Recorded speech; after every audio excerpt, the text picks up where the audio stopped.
Assalamualaikum warahmatullahi taala wabarakatuh. Selamat sejahtera. Tuan-tuan, tolong share, tolong like, tolong subscribe.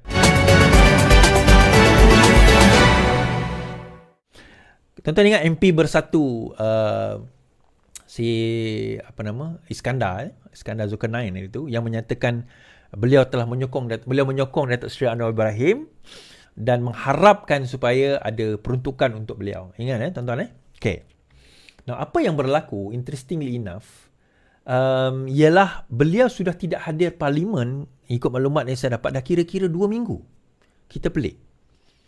Sebab baru-baru ini, Bersatu mengatakan bahawa tindakan akan diambil terhadap MP Kuala Kangsar ini kerana tindakan menyokong Perdana Menteri Malaysia, PMX. Itu satu, dia kata tindakan diambil. Jadi kita tak tahu apa yang berlaku. Kita baca. MP Bersatu tak hadir sidang parlimen lepas umum sokong Anwar.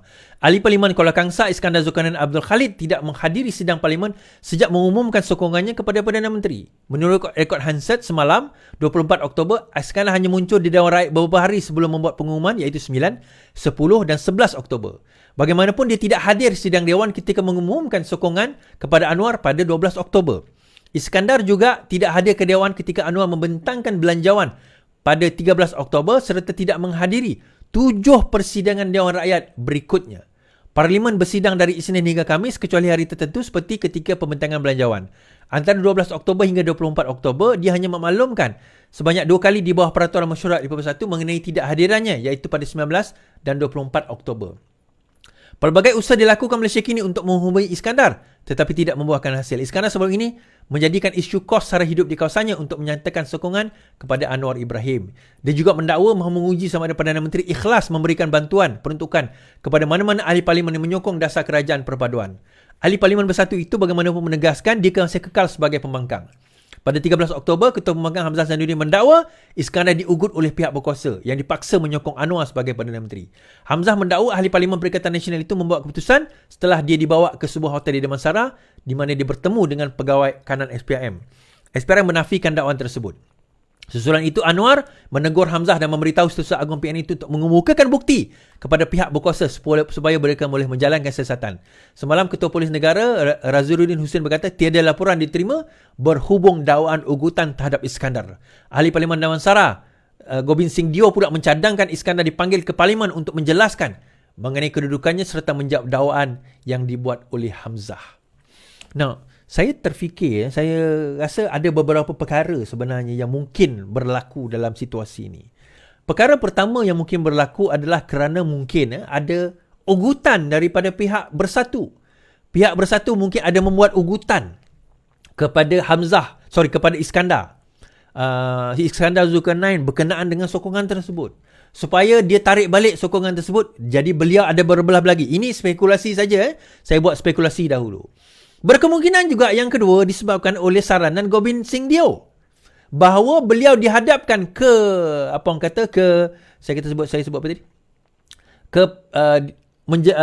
mencadang isteri parlimen untuk menjelaskan kedudukannya. Dia dipanggil ke parlimen untuk menjelaskan adakah benar beliau diugut. Adakah benar beliau diugut? Nyatakan di dalam parlimen. Now, kesan kepada itu, tiba-tiba Hamzah berkata, saya sebenarnya tidak diugut. Agak-agak apa jadi, tuan-tuan?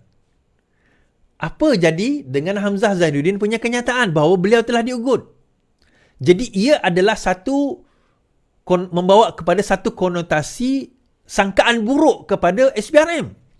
Negative connotation kepada Hamzah Zainuddin, kepada Perikatan Nasional, dan juga berkemungkinan sesuatu boleh diambil tindakan terhadap Hamzah Zainuddin. So, dia dalam dilema sekarang ini. Mungkin pada masa dia nak keluar kenyataan itu, dia macam panik. Alamak, kita tak boleh nak pecat. Kita lawan balik kat Perak, mati kita kat Kuala Kangsar. Tapi dalam masa yang sama, dia dah buat sokongan. Kita tak boleh biarkan dia buat sokongan. Tapi dalam masa sama, apa nak kena buat? Dia keluar kenyataan. Oh, dia telah diugut. Sedangkan Iskandar Zulkarnain sendiri tidak pernah mengeluarkan kenyataan bahawa beliau telah diugut. Terdapat dakwaan bahawa ada wang yang bertukar tangan dan sebagainya. Tidak ada daripada Iskandar. That is why wartawan cuba nak menghubungi Iskandar Zulkarnain tetapi tidak ada respon. Jadi betul lah, kalau betul bawa ke parlimen, kita tanya.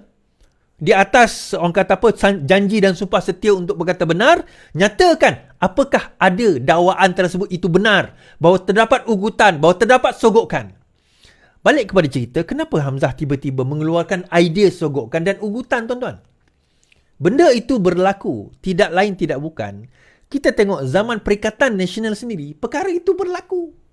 Kan saya kata, ramai di kalangan ahli-ahli parlimen, Pakatan Harapan, terutama Parti Keadilan, menyatakan mereka di-approach, didatangi dan dihubungi oleh orang tengah, menawarkan jutaan ringgit.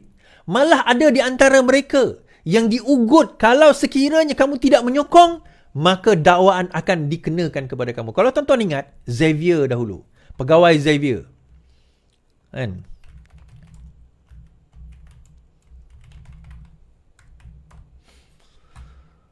Pegawai khas Xavier ditangkap polis melibatkan dana 1.2 juta. Tuan-tuan ingat pegawai khas menteri, bekas menteri Xavier ditahan melibatkan 1.2 juta.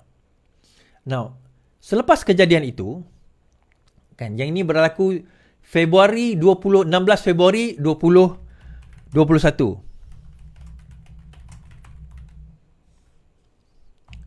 Februari 2021. Okey. Pegawai itu yang ditangkap itu berlaku pada Februari 2021. Okey, ingat tarikh ni Februari 2021. Baik. Now 12 Mac 2021, 12 Mac 2021, Xavier umum keluar PKR sokong PN.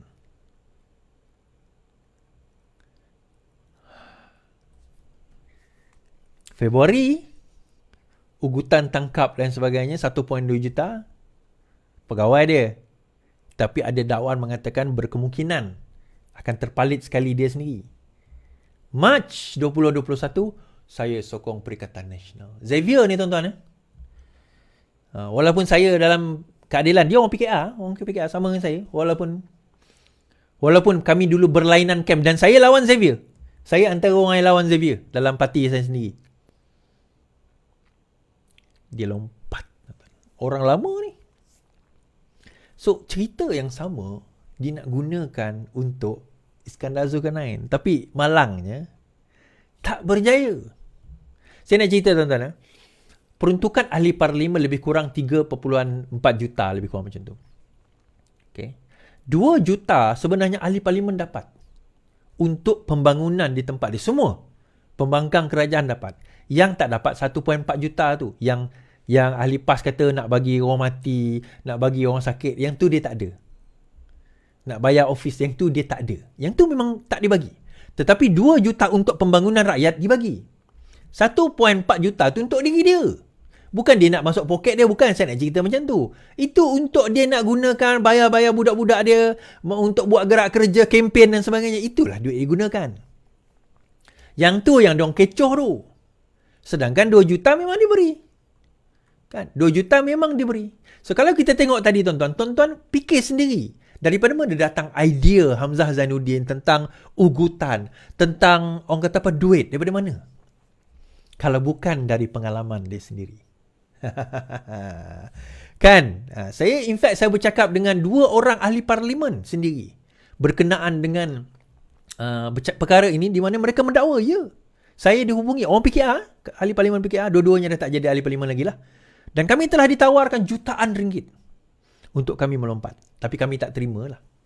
Oh, by the way, kepada Kak Natrah lah, bekas ahli parlimen Sekijang, saya doakan, kita doakan juga tuan-tuan, beliau diberi kesembuhan kerana diberi ujian kata kesihatan. Kita doakan insyaAllah. Semoga diberi kesembuhan. Juga kepada YB Rafizi lah. Kan, juga diberi kepada YB Rafizi. Baik, habis kat situ. Kan,